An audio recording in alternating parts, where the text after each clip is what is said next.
And we should be live for the Steelers Depot live stream as I forget to mute everything. I apologize for that. As always, as I hear myself in my own headset. So, as always, Dave Bryan, Alex Kozora here from Steelers Depot, answering any and all of your Steelers questions for the next hour. Appreciate you guys being here. Dave, how you doing? Answering any and all of your Steelers questions. I'm doing good. I got a little bit of feedback. Yeah. Your stream signal good? Oh, I know what's going on. I'm doing Hold good. on, hold on. There we go. Sorry, I You're did not. You're fading in and out. So I should sound better now, All right. right? Do Yeah. I sound better now? Okay, because I forgot to mute it on my desktop as well. So apologize for that here. A little rusty here in the off season, but we should be good and underway. How are you guys doing? I'll re-ask the question here since things are a little less chaotic. Dave, how are you doing? I'm doing good. Good. It's Monday, and I'll be doing a lot better if the Pens can pull out Game 5 tonight. That's a face-off. That's about to start here in a little bit. Yeah, it might be a little bit later crowd tonight because I know everyone here is watching the Pens game. So again, you guys know the drill. If you've been here before, Dave and I here for the next hour answering any and all of your Steelers questions. Be sure to ask in the chat below if you want to have your question be guaranteed to be asked and answered and done so almost immediately. Be sure to send us a super chat. Does Dave have an echo? Okay, Dave has the echo. Let me Testing. 1 1 1 1. Hello, testing. Dave should no longer have the echo. I forgot to check that and ask that question. So let me double check that, and I will post this on Facebook so more people can join the stream, and we'll get to answering your Steelers questions. Does Dave no longer have the echo fixed? Okay. There we go. All right, let's start by answering your questions here. And again, thank you guys for all the birthday wishes. I appreciate that from everyone who sent one. Let's see. Desmond Barnes, less of a question, more of a comment, an ecstatic one at that, saying, "Hey Alex, did you hear we got Najee Harris? I'm so happy we passed on J.K. Dobbins. I'm still ecstatic." Yeah, I think Dobbins was a good back, but I would certainly take Harris over J.K. Dobbins, especially just in terms of the completeness of his game. He's the most well-rounded back in this year's draft, and probably the most well-rounded back of last year's draft as well.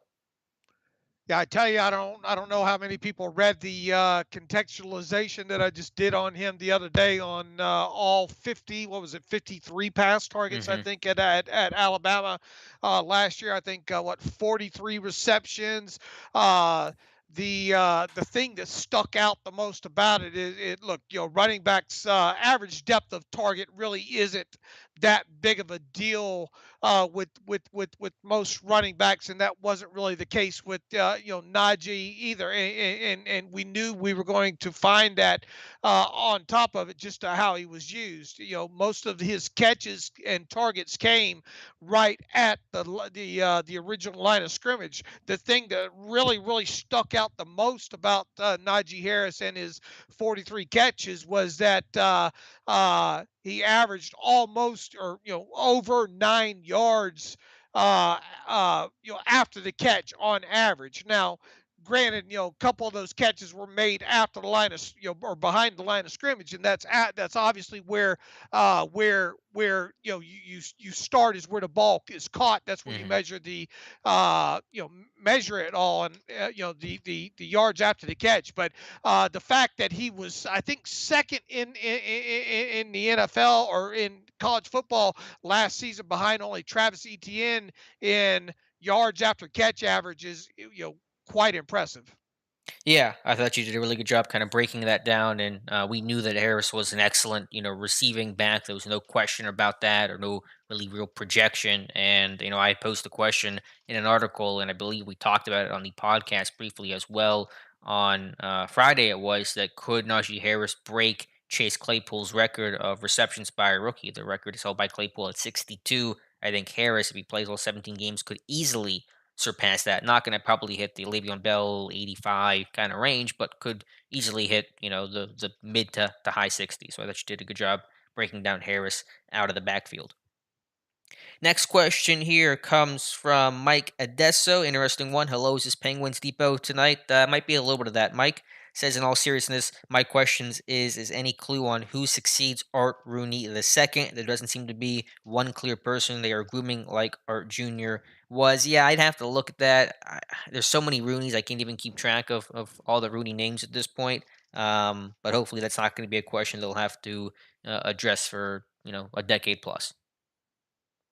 Verdon Barzy, two questions. One, Chooks, who did not look good at all at right tackle. Is he favored to be the starting left tackle? Money aside, is Sherman even a good fit for this defense? I'll tackle the first and address the second, Dave, because I know you talked about or had written the article about Richard Sherman's comments on a core four. Yes, he is favored to be the starting left tackle. I mean, if he's not the favorite, then who would be? Would it be fourth round pick Dan Moore Jr.? Would it be Zach Banner, who's probably going to fit in as the right tackle? Would it be Joe Haig? I think from a partial lack of options, but also an opportunity to see what a core four can do in the final year of his rookie deal. I think he is more comfortable, if I had to guess, playing left tackle. It's where he played in college. Probably a little more natural for him as well. It maybe hides a little bit of that lack of run blocking in his game. So I think he is the favorite at left tackle. Dave, in terms of the second question about Richard Sherman, would he just be on paper even a good fit for the Pittsburgh Steelers? I mean, look, you're talking about a guy that's up there in age now, and predominantly throughout his career, he's been a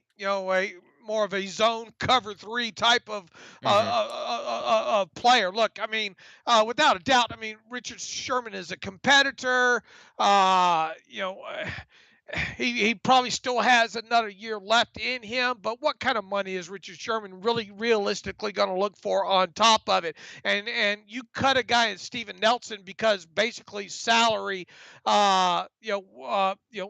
what $7 million right around in that, Hmm. and unless Richard Sherman was willing to come in and play for the NFL minimum, I've said it time and time again. I'm all for this team signing as many minimum salary benefit guys as they can. But I mean, let's be realistic here. I mean, it would probably take a couple injuries at this point, and Richard Sherman really not having much of a market out there for him to land in Pittsburgh. And look, I know there's somebody else has got another just unfounded rumor out there. I think about Hmm. Malik Hooker out there this Right. morning and all.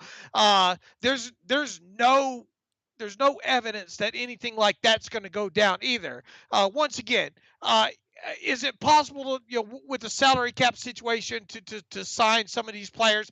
Look, you can massage this cap all you want if you want to get into more voidable years, that kind of thing. But the thing specifically with Malik Hooker is this a guy that hasn't stayed healthy his entire NFL career.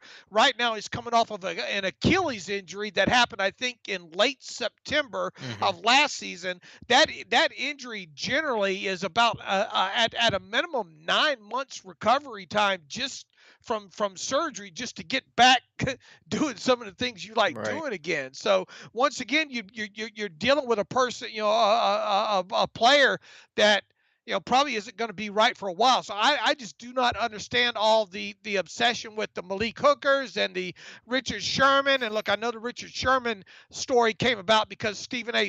Smith was pressuring him. And what else is Richard Sherman going to say at this point? Obviously, he would like to play for any team that would pay him Hmm. his going price right now. So I would be surprised if any one of those two, Richard Sherman or Malik Hooker, wind up with the Steelers. Sure. Yeah, with Malik Hooker, I mean, there are some things about him on paper that make sense, being the pedigree guy, potential area of need, a Western PA native. Those things make sense, but the Achilles injury, I would probably say that Achilles has passed ACL as the most devastating injury that you can suffer, essentially, especially for a safety guy that has to push off a lot. So, and then in terms of the report itself was so vague and so loosely worded. I mean, you take it with a grain of salt. The report was we're hearing that he could be on the radar. There's so many qualifiers there. I mean, there's just really nothing you can even take from that. So, I would put it as doubtful as happening. Not impossible, but doubtful.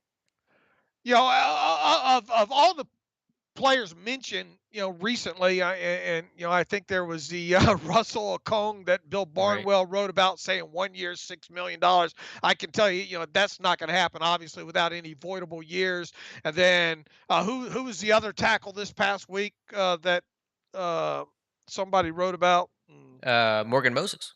Yeah, Morgan Moses. I mean, that's another one. I mean, look, if you could get some of these guys to do the voidable years and take Hmm. an extremely decreased salary, but even so, we talked about Morgan Moses. I think the other day. This is predominantly a right tackle too. So, Right. if you did go out and you signed someone like him, what are you going to do? Right. You going to move one over or whatnot?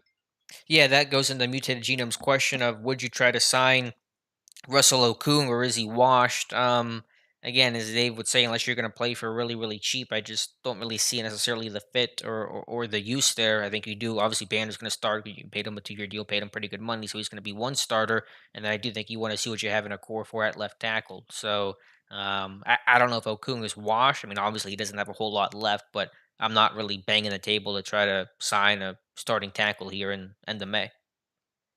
John Pennington asks Dave and Alex, do you think the Steelers can afford players like Sherman and Moses? And do you think the team has faith in the players to tackle and outside linebacker positions as it stands? As Dave said, unless, with voidable years, as Dave says all the time, with voidable years, anything is possible. And you can, massage the camp so much that even if somebody got paid $6, $7 million for 1 year, I mean, you could voidable year contract, this thing. So you could make it fit theoretically. Do you want to do that? Do you want to take on the dead money for a guy you're going to have for 1 season, it's 30 something years old? That's a different question. So I mean, theoretically you could probably say they could afford anybody. Now if it's a 1 year deal without any voidable years, then I don't think you can afford those guys. But if you can make it work and the players agreeable to it, then that's possible. So to answer that question, um, let me scroll back up here. What was the other part of your question there, John? Do you think the team has faith in the players at tackle or outside linebacker positions as it stands?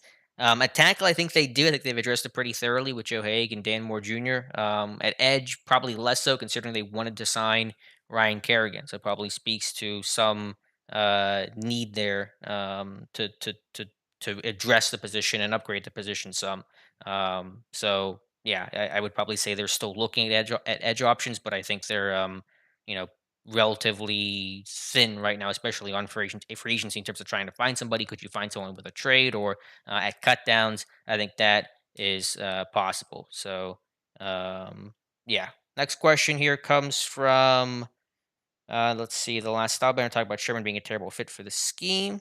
Mike Adesso, who would you guess to be the next Steeler to get into the Hall of Fame? Ben, is he a first ballot guy? I would say yes to both. Is there a chance that Pouncey could get in? I think so, but it's probably going to take some time. He's not going to be a first ballot guy in all likelihood. So I think Ben probably going to be your next Hall of Famer.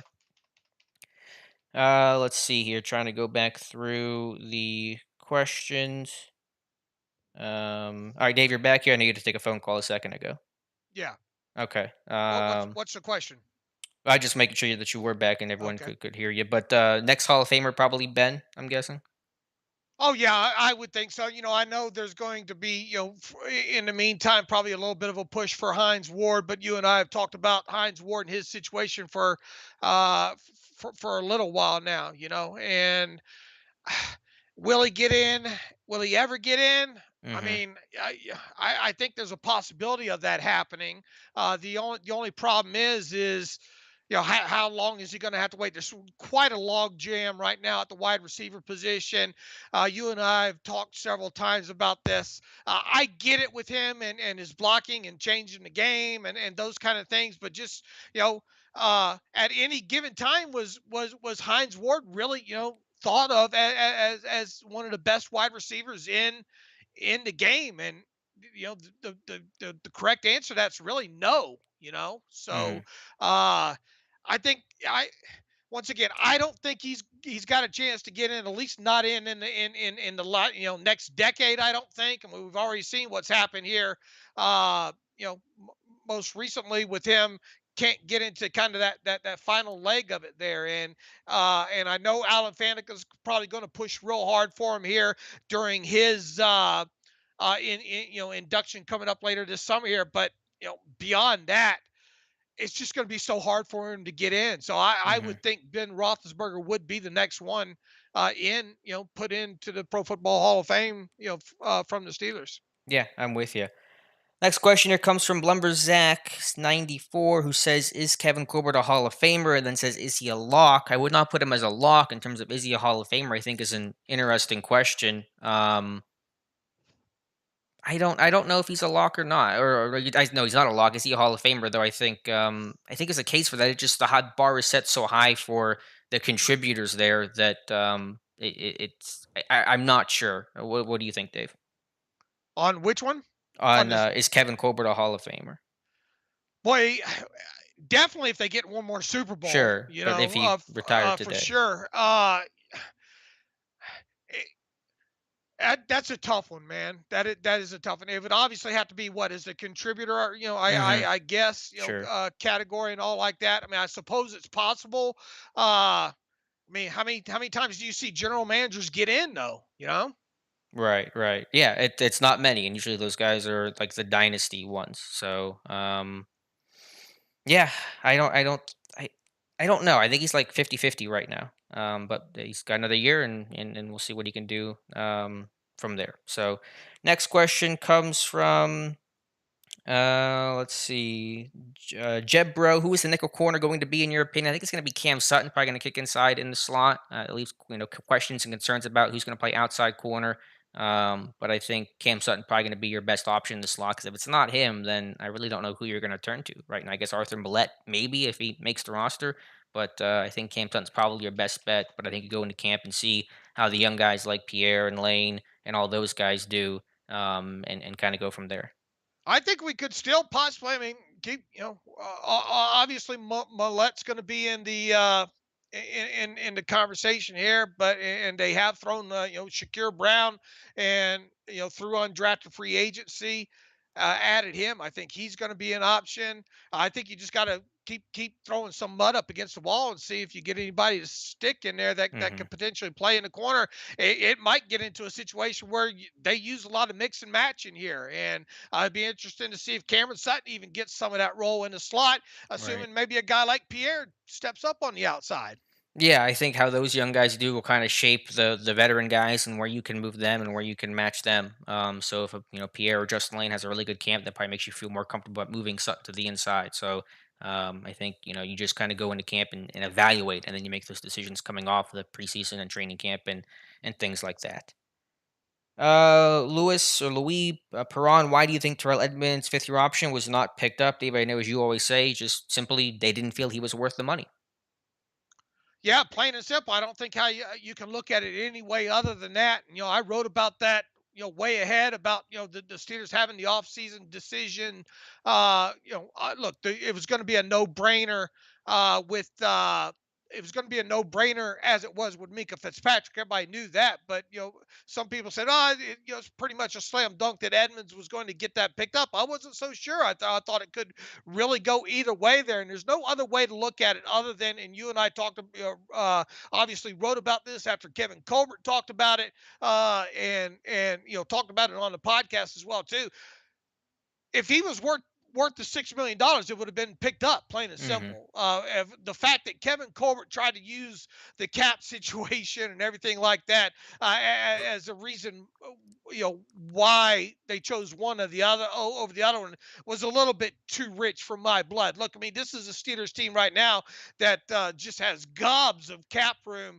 Now, albeit you still got a lot of things that are going to happen in from between now and 2022. Stephon Tuitt restructure, Chris Boswell restructure, add a little bit to it. The TJ Watt extension that's going to happen later this summer. What is that 2022 cap charge going to look like there? It's probably going to look somewhere around 24, $25 million, Hmm. as far as that goes. But long story short, uh, they just not they just did not feel he's worth the $6 million, and that's what it boils down to. If they thought he was worth that money, that fifth year option would have been picked up. Right, and then in terms of the specifics of Edmonds, I just think a general lack of playmaking. Just obviously that's well documented to not have the big plays. Is lacking the splash there, and I think he's continued to make improvements and steady improvements, but not maybe at the rate this team wants or needs or expects from a first round pick. So I think that's specifically the reason why there. Next question comes from, as I scroll back up to try to find it, Wes Hickok, will Sherman actually join the Steelers? No, I don't believe Richard Sherman will join the Steelers. I'm not going to say 0% chance, but don't expect that to happen. Devin saying he doesn't want Mason Rudolph. Yeah, that's fair. Don't know who the quarterback next season is going to be. Robotron says Marcus Allen, do you think he's going to see a greater number of snaps at backer because of that weight? He looks pretty big now. Dave, what are your thoughts on Marcus Allen playing more inside linebacker in 2021? Man, he's got to make the team first, and Sure. here's to hoping that we don't have to see much, if any. Hmm. Marcus Allen playing inside. Obviously last year played some in what kind of late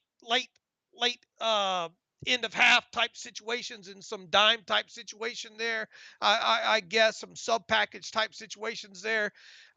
Here's to hope we don't have to see much of that. So something has gone wrong if we have to see Marcus Allen play much of any snaps on a defensive side, whether it be sub package or anything. Right. Yeah. I'm with you. I think you have Vince Williams back in the fold, Robert Spillane, of course Devin Bush coming back. Ultimately, that's the big news there. You draft Buddy Johnson. I think it'll take a lot. Now, Will Allen playing some sort of dime role. You think about who's the dime backer for this team going to be. Cam Sutton was that guy last year. Now he's your starting right corner slash starting slot corner. So who's that 60B going to be? That is, I think, the question. And could an Antoine Brooks Jr. fill that role? Possibly. Could a Marcus Allen fill that role? I think that's also possible. Wes Hickok saying, we're talking about Richard Sherman. Then a follow up. Do you think we had a cornerback or an edge? I think edge is more likely than corner right now. Dave, what do you think this team could continue to look to upgrade? Most definitely an edge. Now, Cassius Marsh, talked in a couple of interviews, one on the Ross Tucker podcast, and one for another outlet recently, saying his role right now is to be the third edge rusher, and he thinks the best thing that he has to offer is the ability to rush the passer, and obviously play on special teams. There's never been much of a doubt when it comes to uh, uh, when it comes to his ability to play on special teams. But beyond that, that's another one that you don't want to see on the field that much if you can help it. No, the Quincy Roche, they obviously have a draft pickup, invested in him now. Interesting to see how quickly he can be brought along here to maybe take over 10, 15 of those snaps at some point there. But I, I wrote about it the other day. We talked about it several times. We talk about it every offseason at this time. This team, after rookie minicamp takes place, has a history of adding 2 to 3 Right. free agents that wind up making the 53-man roster here. So there's no reason to think that that won't happen this year. It's just going to have to be on the cheap, and probably someone that can help out on special teams too. So best bet I think would be edge rusher at this point. Yeah, I'm with you too on edge as a potential place to upgrade. Again, free agency options thin. I wrote about Trent Murphy being, I think, maybe the most sensible and logical option, or you could, trade for somebody, or probably more likely, most likely of all, find someone at final cut downs. Stephen Ray says Haskins is the future. Watch Duke can play. Just need someone like Ben and Tomlin to steer him the correct way. Need help on defense still. So Stephen Ray, a big fan of Dwayne Haskins, still potential. Next question here will come from Kent Sturgill. Who do you think will spell Najee when needed? I think I don't know. I mean, it's obviously there's Snell, McFarland. I think McFarland, considering as though the Pens just scored, so Pens up 1-0 there. Looks like Geno's put the puck in the back of the net. Um, I would guess that given McFarland's relationship with Matt Canada and working together at Maryland, that he's probably the number two. But I don't think there's going to be a clear defined number two. I think it could be more situational, and just kind of dependent on the ebb and flow of who's kind of playing well in that moment. So I don't think those things are settled right yet. But I will go with Anthony McFarland to try to give you a more direct answer there. Next question comes from Ralphie Beam. Can the Steelers get Juju Smith-Schuster? Can they get him to be the go-to receiver next season, or could it be Chase Claypool? I think it'll be all those guys. I think Deontay Johnson probably still dominates the target share because he's the X receiver in this team. But Dave, how do you think the pecking order is going to go in terms of like Claypool versus Juju versus Deontay Johnson? Well, I mean, Deontay obviously probably going to be your X. So that's a starting point, and then it's hard to imagine Juju not being on the field quite a bit, at least in in two and three wide receiver sets there. How much 11 personnel are they going to use compared to previous seasons? We'll see. This team generally is a heavy use 11 personnel, three wide receiver grouping, and if that's the case, it's hard to imagine Chase Claypool not being on the field more. Now, Juju's come out saying that there might be an opportunity for him to play a little bit more on the outside this season. If something was to happen like that, you would assume a guy like Chase Claypool would be the guy to come down, play a little bit more in the big slot, if you Hmm. will. What are you going to do with Eric Ebron? Obviously, if he's the lone tight end on the field, you sure hope that he's not going to be tucked into the line of scrimmage and you run too terribly much out of that kind of stuff there. But I think the guy that the biggest question mark right now is a guy like James Washington. How many snaps can you get a guy like James Washington overall? And make no mistake about it, when James Washington touched the ball. It wasn't much last season, but when he did, I mean, you want to talk about some hard fought yards, and the same really was the case with Juju as well too. So uh, my biggest thing is I want to see how much 12 personnel this team can use this year, meaning two or more tight ends, with obviously with Fryermuth being one of those, and or if they do run more 11 personnel or as much 11 personnel as they did last year, how Hmm. quickly can they get a guy like Fryermuth up to speed to be the one tight end Right. uh, in that 11 personnel there? So, I mean, it's going to be hard to get Deontay Johnson off the field much, and it's going to be hard to get a guy like Juju Smith Schuster off the field much as well too. But that said, there's still going to be a high level of 11 personnel that would put Hmm. Claypool on the field as well. Right. This is a base 11 personnel team. The strength is still within the receivers. Obviously, adding Fryermuth can give you more versatility, can make you more effective out of 12. And I do agree. I think you could see him in some 11 personnel over Eric Ebron to be the better run blocker. But this is still, as you said, a base 11 personnel team.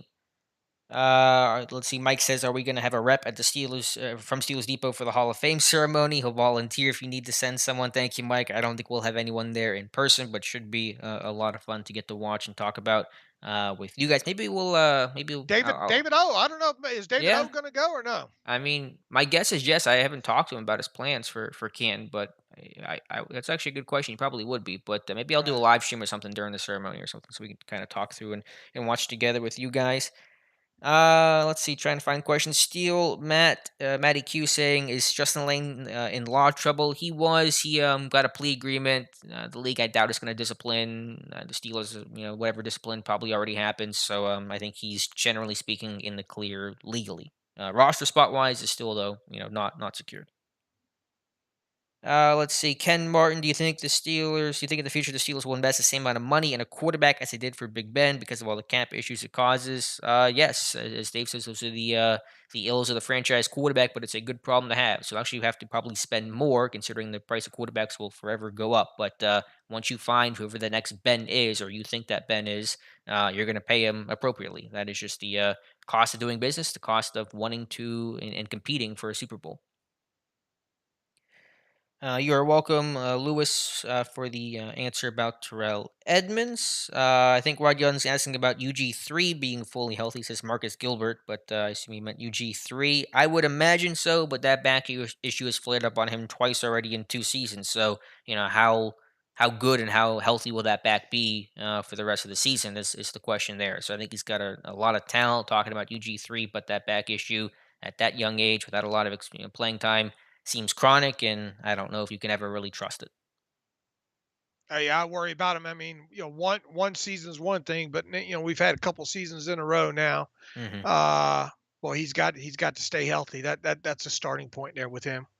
Jake Davis, just how bad are we at corner? We have Hayden, who's aging, and Sutton, who I wouldn't say is proven as an every snap corner. Dave, what is your take on the Steelers cornerback room? I know we've kind of already discussed on it here throughout this live stream, but just how would you kind of rate it, I suppose?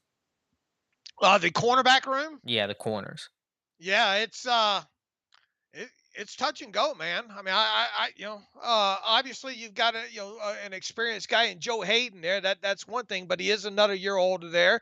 I thought Cam Sutton played well. I mean, extremely well last season there. But now, with him taking up a bigger role on, especially on the outside, there's going to be question mark there. And I mean, let's not beat around the bush here. I mean, trying to find a corner that can give you what Mike Hilton has given you the last several years, and not only in the slot as a pass defender, but against the run as well too.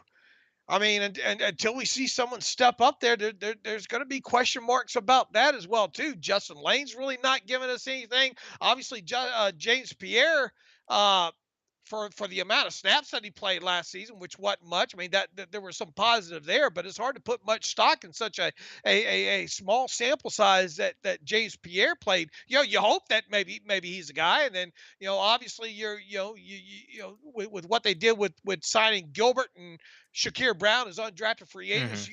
You hope that those two can come in and do something there. But I mean, I don't think there's any other way to look at this cornerback room right now and draw a lot of question marks around it Yeah. because that's where they are right now. Sure, it was just such a departure from this past season and in 2019 after Minka was acquired because you felt like you had a really good room top to bottom depth. You could weather any of those storms. Now there's questions about just who your starter's going to be and their play. And of course, doesn't factor in any potential inevitable injuries that are going to occur. So a lot more questions than answers right now when it comes to the Steelers' cornerback room.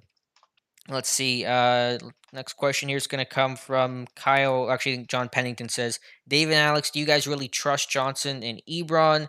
They're both going to drop passes. I mean, that's just, they're not going to have the best hands in the world. And so, do I necessarily trust a guy like Eric Ebron? No. But I think just for both of those guys, and Ebron in particular, the big plays are worth some of those drop issues. Yeah, I know Ebron's not going to be an amazing player or top tier tight end, but I think you still get more good than bad from both of those guys, especially Deontay Johnson, where the flashes are really incredible and promising. So, trust is probably tough for me to evaluate, and it's a better question for the players. But I think in terms of just risk reward, upside downside, both of those guys still come out on the right end of things. Let's see. Next question will come from, I think Kyle did have one. I want to get back to his question. And by the way, shameless plug. Tomorrow on Steelers Depot at some time, probably in the afternoon, I will have a video continuing our Steelers bus series that we did last summer. The first one of this summer will be on Jarvis Jones, about a 10-minute video reviewing and analyzing Jarvis Jones' college and NFL career and why it did not work out in Pittsburgh or anywhere else for that matter. Going back here to Kyle, I just lost the place here of the question. I apologize for that. That was the question from Jake, and there was a question here from John. Man, I just lost this question. So if I come back to it, I will address it there, Kyle. Um, Ken says Claypool still has to prove himself to me, while Steel Matty Q says Roche is going to be the guy. Let me try to find another question here. And again, appreciate you guys being here. We'll be here for about another half hour. There's the question from Kyle. If Ben can't throw downfield, will weapons and scheme matter? Well, that's kind of, I guess, more rhetorical than an actual question. But I mean, do you think, Dave, the deep ball issues are going to be solved or remedied or improved in any way in 2021? And if you do, why do you think it'll be different? Well, first and foremost, Roethlisberger's just got to be more accurate Hmm. when it comes to downfield passes. Talking about deep passes and talking about deep passes more than 15 yards down the field. This offense last season did get the benefit when it came to Chase Claypool of quite a few pass interference penalties. What did he have? Like, what did he draw? Like eight of them or Hmm. something like that. I think he led in or was right there at the top of the leaderboard of penalty yardage drawn there. Uh, and it's been going on that way with accuracy and Roethlisberger and the deep ball for a couple seasons now. So it's just not. Now he did kind of get it squared away. I think it was the second half of the what was it, the 2018 season. Start, remember the old Wi-Fi connection Hmm. comments and all like that. Right. When it came to him and Antonio Brown there. But make no mistake about it, if you look back at deep completions for Ben Roethlisberger going back, say, before 2019, a lot of those came either with wide receivers, I mean, just blowing by people, talking about Martavis Bryant or Mike Wallace. I mean, you're talking about wide open guys, or you're talking about extended play type situations. Right. If you go back and look at a lot of the explosive plays that Antonio Brown had, especially the last, I don't know, 2 or 3 seasons that he was with the team, a lot of those were kind of extended play situations there. Running the ball will help successfully, will help a lot of that. To some degree. Now, look, he's still going. It's not like I don't think you're going to see a huge increase in attempts downfield. Hmm. Now, obviously, there were a couple games that we were tracking last year and thinking, "Oh my God, is he ever going to throw more than more than 10 yards down the field?" I think you're going to see the 7 to 8 whatever attempts more than 15 yards down the field. This coming season, he's just got to be more accurate, and you've got to have guys do a better job of winning. And one of the things I talk about Chase Claypool, one of the few things that I kind of worried about Chase Claypool coming down to Notre Dame was the ability to stack receivers and get that full step on him. Now, look, we've seen him do it, a couple times already, a game against Denver and all like that. But we got to see him win a little bit more consistently, I think, down the field. But the number one concern I have right now when it comes to Roethlisberger and the deep ball would be accuracy. Right. Well, I'm at to the question. Do you think that'll change? Do you have any reason to believe it'll be different this season? No, not right Right. now. I mean, Right. until we see it get better, Right. no. And that's a big concern because then, you're not in the exact same boat as you were last year because hopefully the run game will be better. But if you can't throw deep in that vertical threat, then, those corners going to be jumping routes all day, knowing that they're not going to be, it's not going to be a concern over the top. And that's going to be, limiting. Yeah. It's going to see more stack boxes, more 8-man fronts. And that's obviously going to be a hindrance for the offense. Right. I So, mean, we look, and I don't know what to say other than we'll see when it comes to that. right, because that's the thing. Like this wasn't brand new. I mean, it wasn't like last year was the first year there were these issues. These issues existed in 2018 as well with the Wi-Fi comments, as you mentioned. So, um, do I see this getting better? Maybe a little, but how much? And then will it get good enough? I think it's very much an open question that has to be proven. All right, next question, and we've gotten a couple comments here about the site being down. Yeah, as Dave mentioned earlier on Twitter, we're doing some site changes, some site migration, so there could be brief periods of downtime tonight. So I appreciate you guys letting us know, but that is all anticipated and should be resolved pretty quickly. We'll probably talk about that more on tomorrow's podcast. Going back here to the questions, got actually a comment here from Bryan. Sure, being no question, just wanted to say thank you for being the best Steelers coverage, bar none. Love the pod and the site. Thank you, Brian. Really appreciate those nice comments. Question here from Jay Stewart. Alex or Dave, have either of you played football when you were a kid or high schooler? Dave, you got run over by some pretty famous people in high school, didn't you? Oh yeah, absolutely. Yeah, one Emmett Smith for sure. Yeah. So you played? Did you play varsity? Junior? What was your Oh how yeah, long yeah, did you yeah. play? Varsity, just a couple seasons there. Okay, so what, through freshman to sophomore year, or what was the story there? Junior and senior. Junior and senior. Okay, and I did not play because I am very small and I would not be here if I played high school football, probably. Let's see. Bear Pod, how much improvement in the passing game should we expect if Najee and the play action come into play? I think the bigger point there is play action. The question is how much will they do it and how exactly are they going to utilize that? But, obviously, not that you have to have a good run game to set up play action. Play action is all about just selling it because defense is always going to key in on playing the run, but it's certainly not going to hurt you if your run game is more effective and if Najee Harris can make an impact in that way. It's going to open up play action and open up some of those downfield throws that this team has struggled on so much recently. So hopefully that is one way that the deep ball can improve, even if Ben's physical talents and physical capabilities might not change and probably won't change a whole lot for the better in 2021. Next question will come from, trying to scroll back down through them here past Kyle's question here for another 20 minutes. Chris W. also have a question, more of a comment. Says Arthur Motes thinks Morgan Moses would be a great signing, and he even played against him. I haven't listened to Motes. I saw the thumbnail in the video. I did not listen to it. Certainly respect Motes' opinion, and I think Moses is a good tackle. I don't disagree with that, but just the money and the fit and where do you play him, I think, are some of the bigger questions when it comes to a guy like Morgan Moses. Yeah, look, I mean, you can always create cap space. The thing is, and I wrote about this the other day. How bad do you want to create it? Hmm. If you're talking about a guy like Morgan Moses, I mean, what are you even looking at?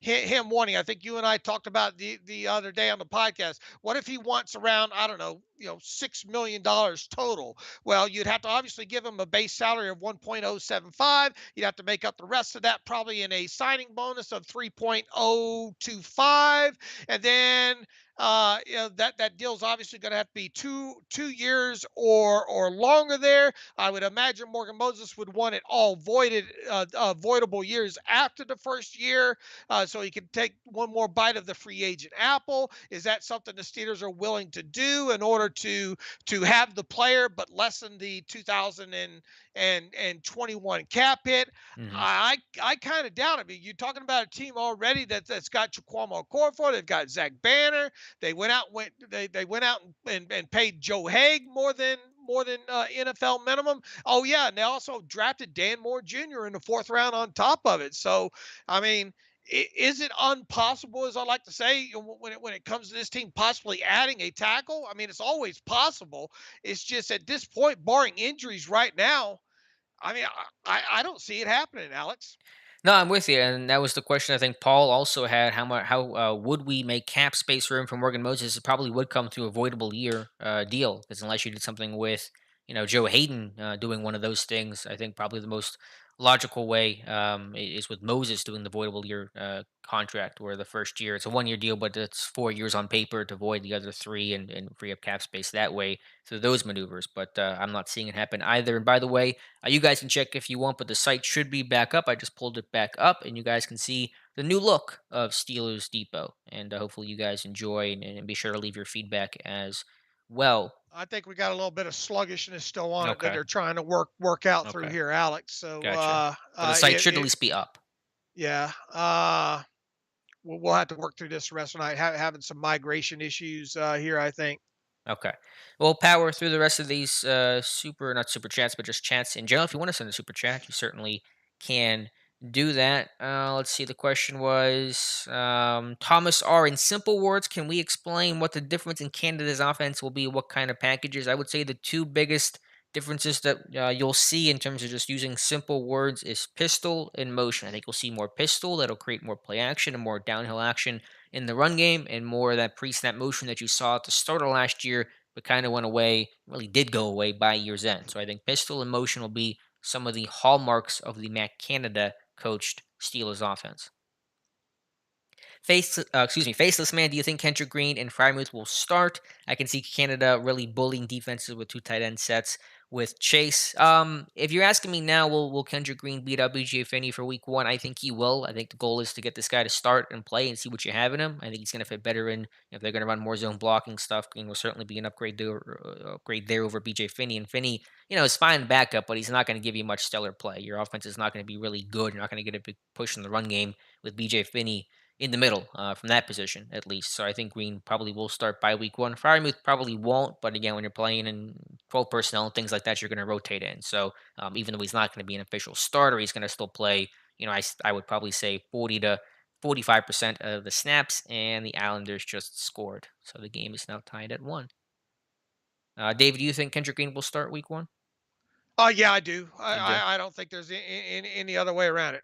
Wow, so you're that confident? You think it's a really, really high chance he'll start by Week 1? Yeah, yeah. Gotcha.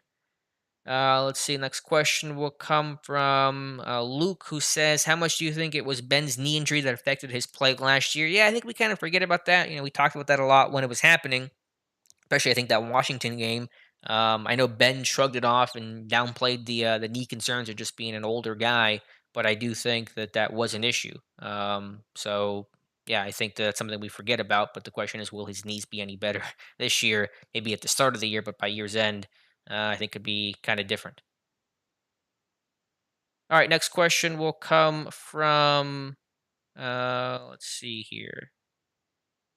Trying to find the next question. Todd Williams, should we be concerned about inside linebacker? I think it just depends on Devin Bush and how he looks in his return, and hopefully he'll be 100% and fully recovered. So, no, I don't. I think you get Devin Bush back, and as long as he stays healthy, I'll be pretty happy overall with Devin Bush and Vince Williams and Robert Spillane. And I was really impressed the more I watched the fourth round pick, Buddy Johnson. Let's see here. Did Can't Never Repair replace their field? Don't need any injury in the Hall of Fame game. I think so, but I haven't really kept up what happened with Can't. I know they've had some terrible field conditions, games getting canceled in seasons past. So hopefully it's been addressed. But I honestly have not followed what's going on there at this was a Tom Benson Field. Have not seen that. See, Roro, biggest concern for the Steelers, Dave. What do you think is the biggest concern for the Steelers right now? Yes. No, you can't say that. It's not that bad. Look, once again, it goes back to uh, how big of a step does this defense take in 2021, and can the offense take enough step forward to help compensate that? So I think those are the biggest things here. I think it's kind of foolish to expect this defense to have as low of a adjusted net yards per passing attempts stat against that they had what top three top two in the league last year. I think it's a little much to ask for that. So the offense is going to have to pick up the slack here, and that means can they really find a way to run the football better? Can they be a little bit better in the red zone? Can they jump out on teams and get some of these all those first possession streaks and it just seemed never ending that this team just horrible in the first couple of possessions of ball games. You need to start jumping on teams so you can get this get yourself obviously too in situations in the fourth quarter where you're able to run the football a little bit Hmm. more and run it successfully at that. So I mean, I think I said yes and was kind of joking around, but there is a lot of Sure. questions about this team right now, and on both sides of the football. At that, you don't have Bud Dupree. How big of a step can Alex Highsmith take on that side, and specifically against the run? On top of it, we already talked about the cornerback room. The cornerback room going to have question marks all over it as well too there. So uh that's why I think you're seeing pretty much in national media wise, why a lot of people are why the win total for the Steelers is right around 8.5 to Hmm. 9 wins, and why some people probably are going to wind up predicting them to have their first losing season since Mike Tomlin took over. Right, we were the first since '03 in Bill Cowher, which led them to Ben in the '04 draft. I would just say the biggest concern, the biggest question mark is just that offensive line in general, because there is so much newness there. There's so many new moving pieces. Obviously, you have confidence in guys like Kevin Dotson year two. David Castro hopefully can bounce back and be healthy, and Kendrick Green, and we'll see what Zach Banner can do. But just a lot of questions there for a group that's always been stable, consistent, year in year out. So you knew the front five you were going to have, they were going to play well. Just a whole new chapter, really, with that offensive line. Of since 2019, the only remaining starter has been or is David DeCastro. So I think that just a lot of change there. Hopefully for the better. I understand why they did it, but just an unknown there, and that's a collective group that you really need to make sure they're playing well, especially because Ben obviously not a very mobile quarterback anymore. Someone in the chat here says, Highsmith's going to be a Pro Bowl replacement. Based on what? I mean, do you think he's going to be a Pro Bowler, Alex, in this season? No, because I don't know if the sacks alone are going to be enough because, you're going to have TJ Watt getting 15, 17 sacks and Kim Hayward's going to get around 10. Same with Stephon Tuitt. So will the numbers be good enough? But I like Alex Highsmith. I thought he had a really good rookie season. I think he can be a great complement to TJ Watt. I'll put it that way. Right. I mean, and he replies into her hard work. I mean, okay, it's all fine and good to be a positive Steelers fan. I get that, and he did play well, especially down the stretch there. Uh, I liked even earlier in the season when he kind of learned from his own lesson Hmm. in the coverage situation in the Ravens and got the interception in that game there. But I mean, come on, folks, if you're looking at this defense right now, trying to be as objective as possible here, I mean, to go out there and say that Alex Highsmith right now, based on what you see, is going to be a Pro Bowl replacement in 2021. I mean, I think that's just blind kind of faith right now on that. I mean, you want him to take. Mike Tomlin talks all the time about these second year players and taking that step forward. Uh, we do expect him to take that step forward, but how big a step forward should he be expected to take there? Hmm. And I don't know. He's got to get better against the run for sure. And then I liked a lot of things that he did with the pass rush. We saw a lot of varied pass rush moves, and saw the ghost rush, and we saw the spin, and you like that aspect of it. But it's more about playing defense than just rushing the passer. Play in and play out as well too. So there are a lot of aspects of Highsmith's game that has to get better before we're talking about him even being remotely considered a Pro Bowler. Sure. I think to be a Pro Bowl or even a replacement, it's probably going to require around 10 sacks. And do I think Alex Highsmith will have a 10 sack season? Probably not. Again, partially because of just the other sacks will be siphoned away by the other guys on this team. It's still really strong, get after the quarterback front seven. But also because I don't know if Highsmith is quite there yet as a pass rusher, but I think he'll have a good sophomore season. Got a super chat here from Chad Weiss. Happy birthday, Alex. $10 super chat. Thank you so much, Chad. Really appreciate it. I know you're here for a lot of these streams and a lot of comments on Steelers Depot. So, both of us very, very thankful for that. Couple more questions here in the last 10 minutes. So be sure to ask your last minute questions in the chat for Dave and I. Stefan Mancari says, best guess on a player KC will trade a 6th, 7th round flyer for. Any breakdown article scheduled on this frequent practice? I've written about Colbert's very often trades in August, and I'll have to probably revisit that because it's been a couple of years. I would say an edge rusher. Obviously, it depends a lot on camp injuries and who's available, and who knows what's going to happen once the season begins in terms of preseason and them going hopefully to Latrobe. But I think edge could be the one position that they will probably look to upgrade if guys like Cassius March and Quincy Roche aren't giving them what they want and need in training camp. Yeah, look, I mean, and we talked about that earlier in this very live stream and all. I think it's going to be a defensive player or two. Now, look, I still haven't totally given up hope that maybe a tight end, maybe Jesse James on the cheap or something like that and all. But I think they're not done. B, I think at least one, if not two, defensive players are on the way, and I gotta be honest with you. I will be shocked if they don't add kind of an experienced outside linebacker 27 to 29 years old, or 26, 29 years old, right around there. It can give you a little bit of help on special teams there, because I really think they need it, man. Hmm. And look, I love Quincy Roche's tape. I think he's quite a bit of a steal there when they got him, especially in the 6th round. I think the high side on him, the ceiling on him is very good, but I mean, it's going to take time, folks. I think you're going to want to get him out there on the field for special teams. And look, we saw Alex Highsmith right out of the chute last year start getting a few snaps. Are they going to get in a situation where they have to have Quincy Roche do the same thing? Hmm. I think you're going to see an outside linebacker at some point. I think possibly a tight end. And like I said, I think there's a decent chance that, depending on what they see at the slot cornerback position, maybe you see a slot cornerback as well too. Look, I mean, you go back all the way back to 2012, folks, an average of like 3.1 players added by the team after rookie minicamp takes place that wind up making a 53-man roster. So this this roster is not set. Yeah, no, I'm with you. I think somebody gets at it. I think edge is probably the most likely position that they will address as we sit here today. Joey Jr., do you think Ben sits out during Week 18 if the game doesn't matter? I don't know if you mean that in the sense of they've locked up a playoff spot and have nothing to play for, or if they haven't, if they're eliminated from the playoffs and they just want to see what they have in Mason Rudolph, maybe for a one game finale, something like that. I wouldn't expect an Eli Manning situation where he would get benched, 3 quarters through the season, and Rudolph or someone's gonna finish things out. I don't expect that to happen.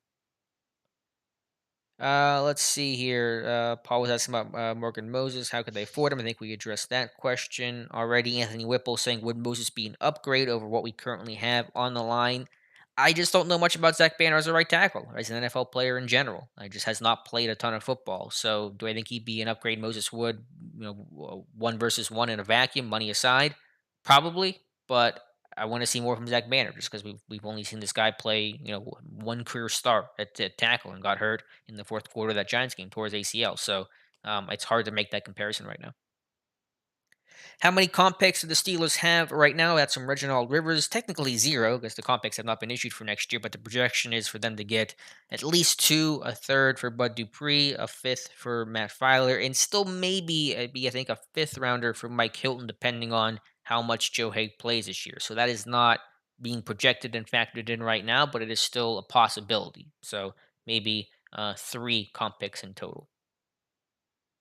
A couple more questions here, and then we will wrap things up. Paul with the nursing question: what's the over/underline on the number of holds Kendrick Green has in his first 5 games? Was he a grabby guy on tape, Dave? I don't really recall that. No, I mean, I think he had what, 2 or 3 holds, didn't he? Yeah, Uh, just I not a. That's I a I've good number. I've got some stats over here somewhere on him play by play. I'd have to pull up there. Uh, I when kind of going through that and kind of going through the tape, I didn't see anything that really stuck out. You know, that was a huge issue with him. Hmm. At least not last season. Right. I mean, I know he's an aggressive guy, but it didn't seem to manifest negatively in terms of holds.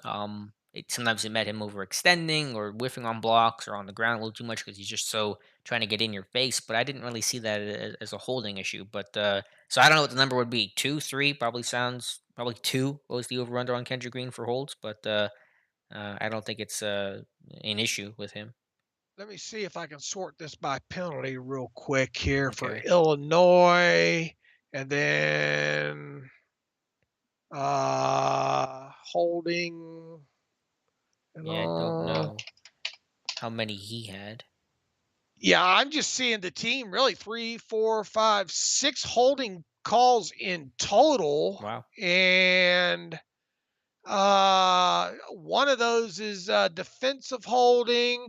I'm not saying that he didn't have. Now there are Illinois penalty offensive holding and a couple of no names on here. But I Hmm. mean, in total, I'm showing. Let's see, four. I think five offensive holding penalties on this team last year just by sorting some day play by play data there. Nothing's mentions Green specifically. I think I did see somewhere that he did have one or two holding calls. I think last season, Sure. but once again, I don't remember when going through the tape or or whatever that was an issue. Wrap things up here with a couple more questions on Najee Harris. Matthew Wolf says, "What do you think would be considered a satisfactory return for Najee? 1,000 more or less? I don't know if that's total yards. I assume that's probably just rushing yards.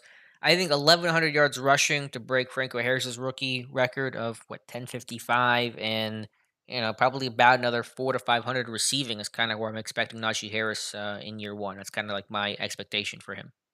About what? 1,100 rushing and about 400 to 500 receiving." Oh man, I'd sign up right now if you told me he could have 14, 1,500 total yards from scrimmage. I mean, look, 17 games this year, Mhm. and uh, I mean, if you would think he's going to touch the ball at least 300 times, you know, Right. and even 300 times at an average yard per touch at 5 yards is, I mean, that's 1,500 yards right there. So I mean, and I wrote, and you and I will talk about it on the podcast. I think Tuesday, some of the expectations that I have just based on where he was drafted and looking back at, I mean, at the bare minimum, 250 touches. I think Hmm. should be asked of him. So the extra game and all. I mean, 300 total touches. I mean, I think people should be disappointed if it's not 1,500 total yards from scrimmage or thereabouts, and I don't know, 8, 9 touchdowns somewhere along those lines. Right, because even if he's got only 200, did you say 250 in terms of touches or carries? 250 in terms of what did I do that stat on the other day? I Um, don't know if we can get to it right now. yeah, and I was gone. I had skimmed it. You were talking about the total touch numbers overall and the success rates and all that. Right, right, Yeah. I don't remember exactly all the details for that one, but I mean, 250 touches is only even in a 16 games. If he misses a game, 250 is 15.6 a game. He's gonna blow past that number. all right, he I mean, should. he'll get that in carries unless something terrible has happened. Right. So I mean, once again, it should be 300 total touches for him, Hmm. or thereabouts. Right. And obviously, you would love to get in a situation where games, where the 17th game doesn't mean anything and he can sit, but uh, and what's he going to miss, just in attrition, maybe injury wise, Right. hopefully none, but you could see a situation where maybe one or something along those lines. But even with that, I mean, I don't think it's out of a question to think that he's going to get 300 touches. And once again, 300 touches at a five yards per touch is 1,500 Yeah. total yards from scrimmage. And once you spend a first round draft pick on him, you got you got to have that. Yeah, got a late super chat here. Thank you so much from Double HH, frequent viewer of these streams. Does not appear to have a question unless there's one incoming with a $20 super chat. So thank you so much, Double HH. Really, really appreciate that. Our final question will come from, and I lost the name here, but it was about Najee Harris from Toby. It says, how much playing time will Najee see in the preseason? That's a good question. He's going to see, some. Um, Man, that is a really good question. I don't know how to frame that, what number to put at it, but I mean, he'll see, a decent amount of work. I'll put it that way, Toby. What do you think, Dave, in terms of Najee Harris playing time there? All right, got to get him in there. Yeah, Got to get him in there. still got to prove it. Still got to show that he can be that guy. So I don't know a number. We'll probably investigate that closer towards the start of the preseason. So that will do it for today's stream. Want to thank you guys for being here. I appreciate it. Dave, as always, thank you for being here as well.